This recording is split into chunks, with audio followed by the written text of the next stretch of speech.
When Zuri pushed the document toward me across her executive desk, the late afternoon sun casting long shadows through the wall of windows behind her, I could only manage a quiet smile.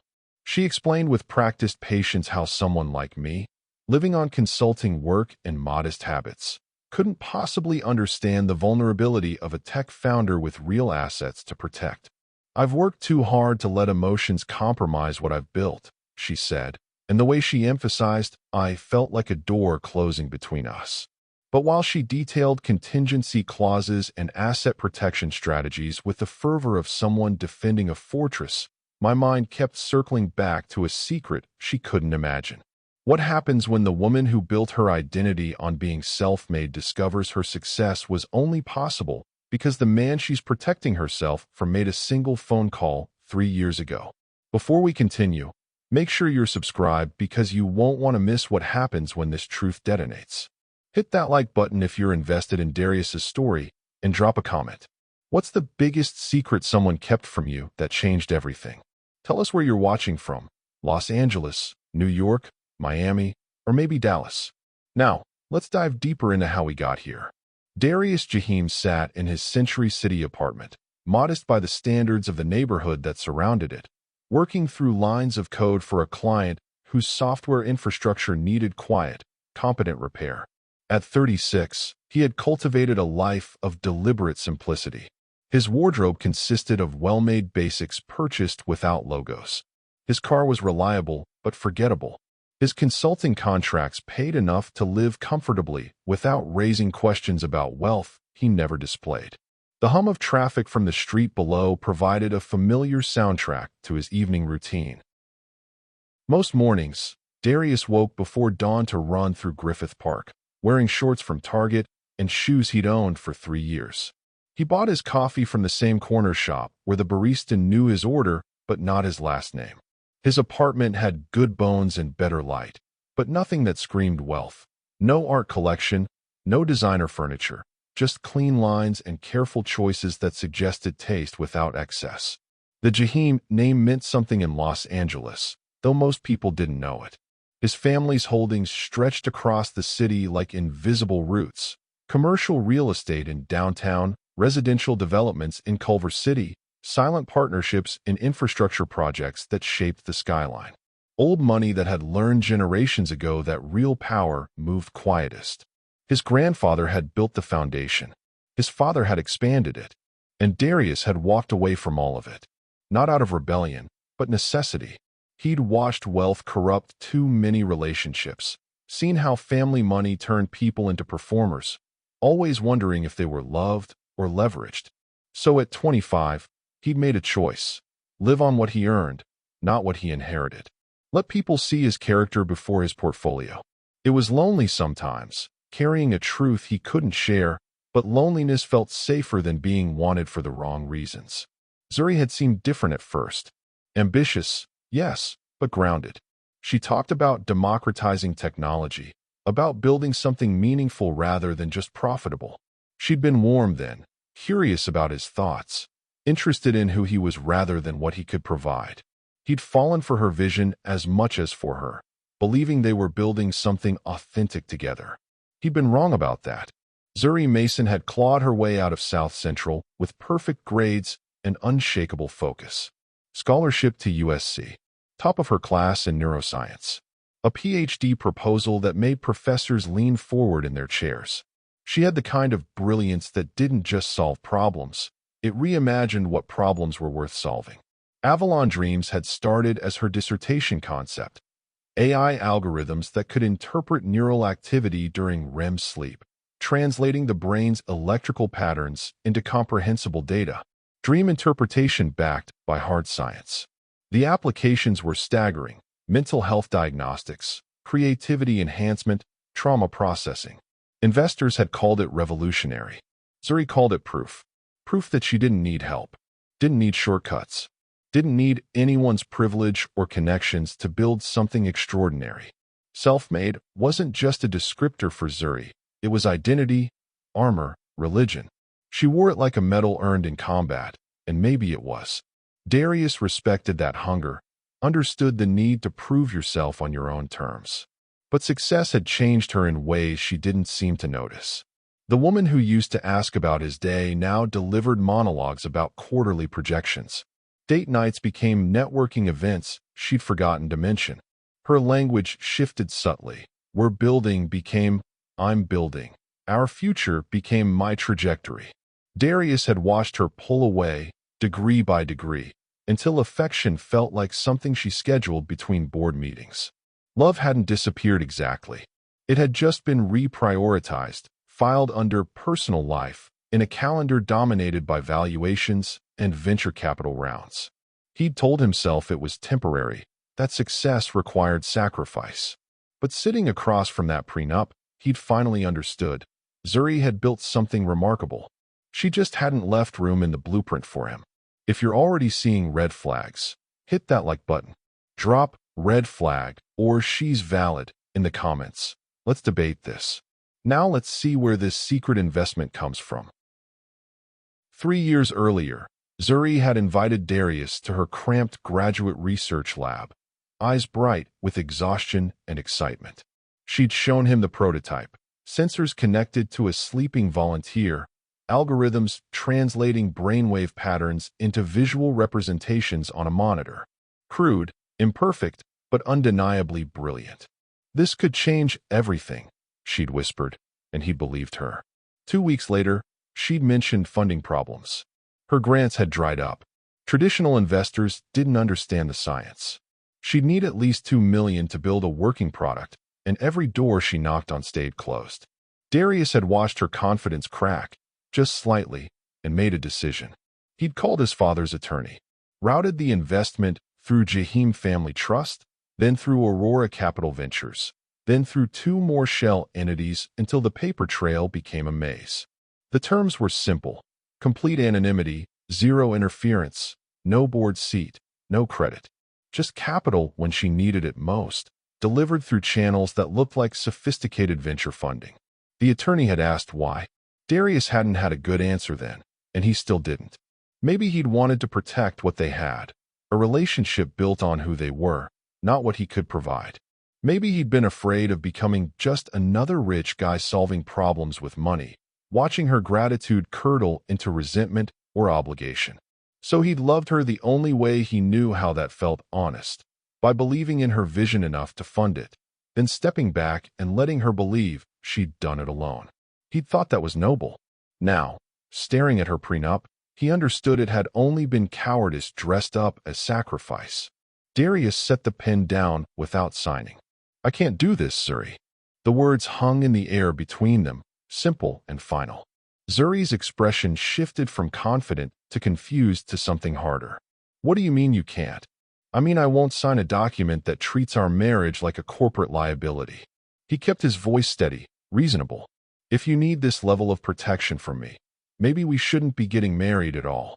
Her laugh was sharp, disbelieving. "You're seriously going to make this about ego? About some outdated idea that prenups mean I don't trust you?" She stood, pacing to the windows, arms crossed. "This is exactly why I need this, Darius. You don't understand how business works. You don't understand what I'm protecting." "I understand you're protecting Avalon dreams from me," he said quietly. "Like I'm a threat instead of your partner. You're being dramatic." Her tone had shifted to the one she used with difficult employees, patient but dismissive. "This is standard practice for anyone with significant assets. The fact that you're taking it personally shows a level of financial insecurity that honestly concerns me." Financial insecurity. The words landed like a slap, and Darius felt something crack inside him. She'd reframed his principled stand as inadequacy, his hurt as immaturity. "So sign it," Zuri said, turning back to face him. "Or we need to seriously reconsider whether this relationship makes sense." There it was. The ultimatum delivered with corporate efficiency. Sign away your dignity, or walk away from everything. Darius stood, leaving the unsigned document on her desk. I guess we have our answer. He'd thought love was unconditional. Turned out it just had terms he hadn't read carefully enough. Was Darius right to refuse? Or is he being prideful? Comment, refuse, or sign it below. Hit subscribe because the truth is about to detonate. Now watch what happens next.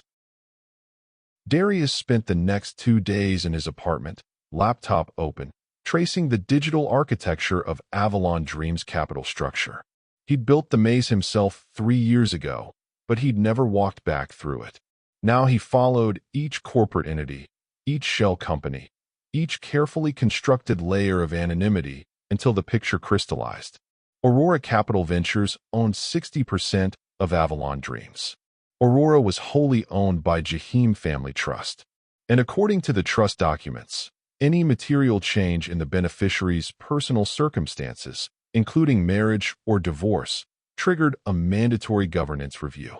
Zuri's prenup, designed to protect her from him, had accidentally activated a clause that put him in control. The irony would have been funny if it didn't feel so devastatingly sad. His father's attorney, Marcus Webb, called that evening. The prenup language triggered our review protocols. Given the circumstances, the trust requires active representation on Avalon's board. You're listed as primary beneficiary, which means— I know what it means, Darius said. You don't have to do anything. Marcus continued carefully. We can appoint a proxy. Keep your distance. Let her keep believing what she believes. Darius stared out at the city lights, thinking about Zuri's confident dismissal, her casual cruelty, her absolute certainty that she'd built everything alone. Part of him wanted to walk away quietly, let her have her illusion. That was the kind, selfless thing to do. But another part, the part that had just been told he was financially insecure, that he didn't understand complexity, that he was a liability to be managed, that part wanted something else entirely. Set up the board meeting, Darius said. I'll represent the trust myself. Heartbreak was fading. Clarity was taking its place. The emergency board meeting convened in Avalon Dream's glass-walled conference room on a Tuesday morning. 6 board members, 3 key investors, and Zuri at the head of the table, projecting controlled confidence despite the tension crackling through the room. I've called this meeting to address concerns about our capital structure, Zuri began, her voice steady. Some outdated clauses have triggered an unnecessary review, but I want to assure everyone that. The door opened. Darius walked in wearing a suit she'd never seen him own, carrying a leather portfolio that bore the Jahim Family Trust emblem. Zuri's words died mid-sentence. What are you doing here? Representing Aurora Capital's majority stake, Darius said quietly, taking the empty chair at the opposite end of the table. As primary beneficiary of Jahim Family Trust. The room went absolutely still. One of the investors leaned forward. Jahim? As in Jahim Holdings? Marcus Webb, standing behind Darius, distributed folders to each board member. Aurora Capital Ventures is a wholly owned subsidiary of Jahim Family Trust. The trust holds 60% of Avalon Dreams through the initial $2 million investment and subsequent funding rounds. Darius watched Zuri's face as understanding dawned. First confusion, then disbelief, then something close to horror. Her eyes darted to the documents, to him, back to the documents. Her self-made narrative was disintegrating in real time, in front of everyone who mattered. You? Her voice cracked. You've been this whole time? The consultant who didn't understand complexity, Darius said softly. The financial liability you needed protection from. Yes. Zuri's authority didn't collapse, it evaporated. The woman who'd commanded boardrooms and intimidated investors sat frozen, her identity fracturing under the weight of a truth she'd never imagined. The silence was absolute. If you didn't see that coming, hit that subscribe button right now. Was Darius justified exposing her like this, or did he go too far? Comment justified or too far below. Now let's see what happens when they're finally alone. The board had dispersed an hour ago, leaving Zuri's office hollow and quiet. She stood at the windows, arms wrapped around herself, staring at a city that suddenly felt less like her kingdom and more like a stage where she'd been performing someone else's script. Darius remained in the doorway, neither entering nor leaving. You lied to me, Zuri said finally, her voice barely above a whisper. For 3 years. You let me believe I did this alone. That's manipulation, Darius. That's control disguised as love.